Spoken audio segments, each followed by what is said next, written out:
Hello and welcome to the Minimum Competence episode for Friday, June 16th, 2023. I'm your host for today, Andrew Leahy, a tax and technology attorney from New Jersey. In today's episode, we have SCOTUS upholding Native American priority in tribal adoption cases, a settlement for Bayer in the Roundup suit, Governor Abbott shutters Texas College DEI offices, and E. Jean Carroll gets a court date in defamation suit against Trump. Let's do the best we can with what we have and have the best we can with what we is. Yeah, in today's legal news. On this day, June 16th in legal history, landmark New Deal legislation was passed in an effort to usher the country out of the Great Depression. The National Industrial Recovery Act, or NIRA, was passed by Congress on June 16, 1933, as part of President Franklin D. Roosevelt's efforts to revive the U.S. economy during the Great Depression. It established the National Recovery Administration, or NRA, which oversaw fair trade codes and ensured workers' rights to collective bargaining. The NIRA marked a unique experiment in American economic history by allowing industries to form alliances and suspend antitrust laws. Companies were required to create industry-wide codes of fair competition that set prices, wages, production quotas, and restricted entry by other companies. The act aimed to promote industrial self-regulation and mandated the drafting of codes of fair competition for various industries, subject to public hearings. It granted employees the right to organize and bargain collectively while also prohibiting employers from compelling them to join or refrain from joining labor organizations as a condition of employment. The NRA, established through executive order, was responsible for making voluntary agreements on work hours, pay rates, and price fixing. However, the NRA faced criticism and conflicting goals from different stakeholders.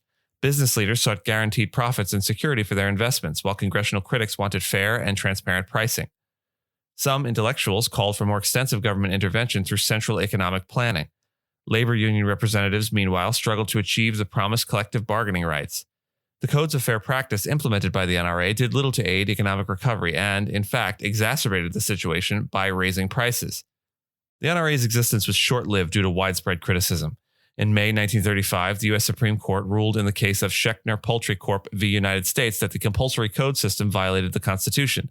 The court held that the NIRA improperly delegated legislative powers to the executive and that the provisions of the Poultry Code did not regulate interstate commerce.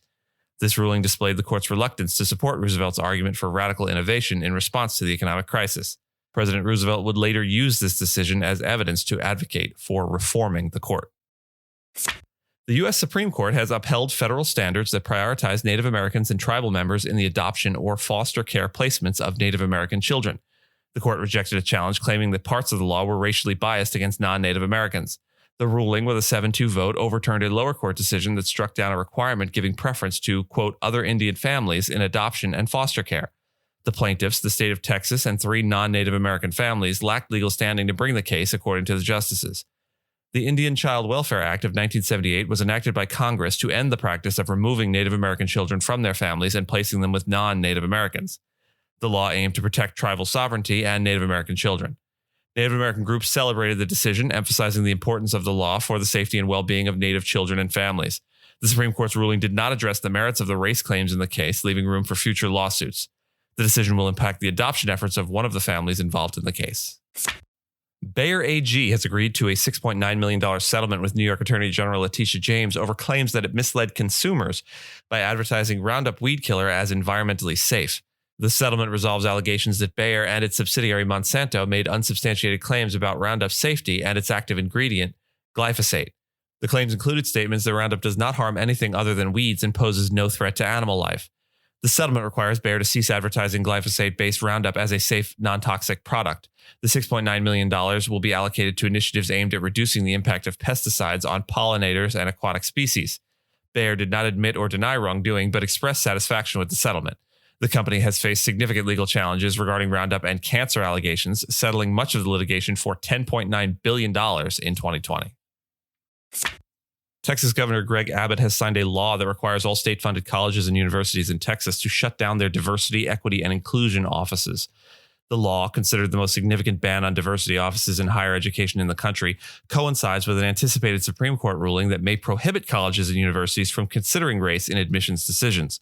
Institutions that fail to certify compliance with the law will be unable to utilize state funds allocated to them. The law also mandates biennial studies by state officials until 2029 to assess the law's impact on students based on race, examining application rates, acceptance rates, retention, graduation, and grade point averages. While proponents of the law argue for a merit-based approach, critics contend that it prioritizes a political agenda over student success. The National Association of Diversity Officers in Higher Education expressed disappointment, emphasizing the benefits of diversity for all students and their commitment to advocating for accessibility and inclusivity in Texas universities. With our last story, we have a content warning here for a brief mention of assault relating to the E. Jean Carroll civil defamation case against Trump. If that isn't something you can hear right now, we get it, and we'll see you back here on Monday, so have a great weekend.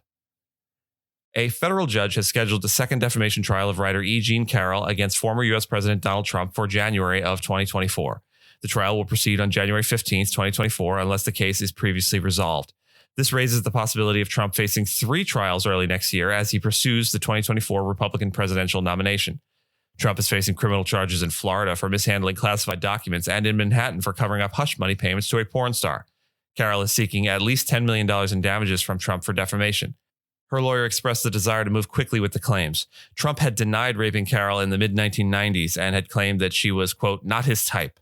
In a separate lawsuit, a Manhattan jury ordered Trump to pay Carroll $5 million for defamation and sexual assault.